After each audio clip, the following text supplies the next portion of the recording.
এই শুভেন্দু অধিকারীকে হুঁশিয়ারি করে দিতে চাই, শুভেন্দু অধিকারী, তুমি কখনোই এই দেশের বাংলাদেশের চুলও ছিঁড়তে পারবে না। আমরা ভারতের 7 সিস্টার্সকে প্রয়োজনে স্বাধীন করার আমরা সক্ষমতা রাখি। ভোটারকে তারা বাতিল করবে, তাদের ভোটাধিকার বাতিল করেছে। সেখানকার নাগরিকদের তারা বাংলাদেশে পুশিং করার ষড়যন্ত্র করছে। আপনারা যদি আমরা এই রোহিঙ্গাদের দিকে তাকাই, রোহিঙ্গাদেরকে প্রথমে কিভাবে তারা বাংলাদেশে আমাদের এখানে এনেছে, প্রথমে তাদের নাগরিকত্ব কেড়ে নিয়েছিল, তাদের ভোটাধিকার কেড়ে নিয়েছিল। এভাবেই ভারতের উগ্রবাদী, হিন্দুত্ববাদী আরএসএস এবং বিজেপি সদস্যরা, বিজেপি নেতাকর্মীরা তারা সেখানকার মুসলমান নাগরিকদেরকে জিম্মি করে, তাদের ভোটাধিকার হরণ করে, তাদের নাগরিকত্ব বাতিল করে তাদেরকে বাংলাদেশে পুশিং করার ষড়যন্ত্র করছে। আমরা আজকে এখানে আজাদী আন্দোলনের মাধ্যমে ভারতের বিজেপি সরকার এবং এই শুভেন্দু অধিকারীকে হুঁশিয়ারি করে দিতে চাই, শুভেন্দু অধিকারী, তুমি কখনোই এই দেশের বাংলাদেশের চুলও ছিঁড়তে পারবে না। বাংলাদেশকে তোমরা দেখা যাচ্ছে ময়লা আবর্জনা ফেলতে চাও কার্গো বিমান দিয়ে, বাংলাদেশে তোমরা পেঁয়াজ রপ্তানি বন্ধ করতে চাও। তোমরা তো বাংলাদেশের উপর অনেকাংশে নির্ভরশীল। বাংলাদেশকে বলা হয় 3 দিক থেকে হচ্ছে ভারত ঘেরাও করা। এটা হচ্ছে বাংলাদেশের সবচেয়ে বড় শক্তি।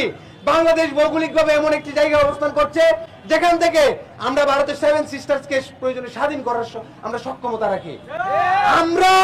আমরা এখন এই সংখ্যায় কম, কিন্তু বাংলাদেশ যদি জেগে ওঠে ভারত কিন্তু ছিন্ন বিচ্ছিন্ন হয়ে যাবে।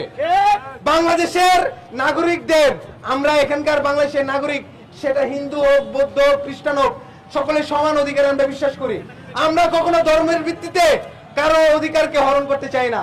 কিন্তু সেখানকার মুসলমানদের উপর ভারতের বিজেপি উগ্রবাদী হিন্দুত্ববাদীরা যদি আর কোন ধরনের আঘাত করে, কোন ধরনের হয়রানি করে, তাদেরকে যদি হত্যা করে, সেটার জবাব কিন্তু বাংলাদেশ থেকে দেওয়া হবে। শুভেন্দু অধিকারী, বিজেপি এবং মোদি, অমিত শাহরা তারা কিন্তু অনেক বড় ষড়যন্ত্র করছে। তারা স্বপ্ন দেখে অখণ্ড ভারত প্রতিষ্ঠা করবে, তাও আবার হিন্দুত্ববাদের উপর ভিত্তি করে। তাদের এই স্বপ্ন কোনোদিন পূরণ হবে না। আমরা বেঁচে থাকতে এই শুভেন্দু অধিকারীরা কোনোদিন তাদের স্বপ্ন পূরণ করতে পারবে না।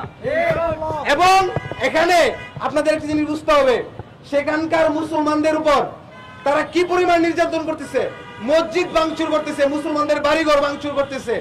এই অবস্থায় সারা বিশ্ব বিবেক এখন কোথায়? বিশ্ব বিবেক কোথায়? অর্থাৎ ভারত এবং ইসরায়েল, আমেরিকা, ওরা সবাই একটাই এলাই দিন শেষে।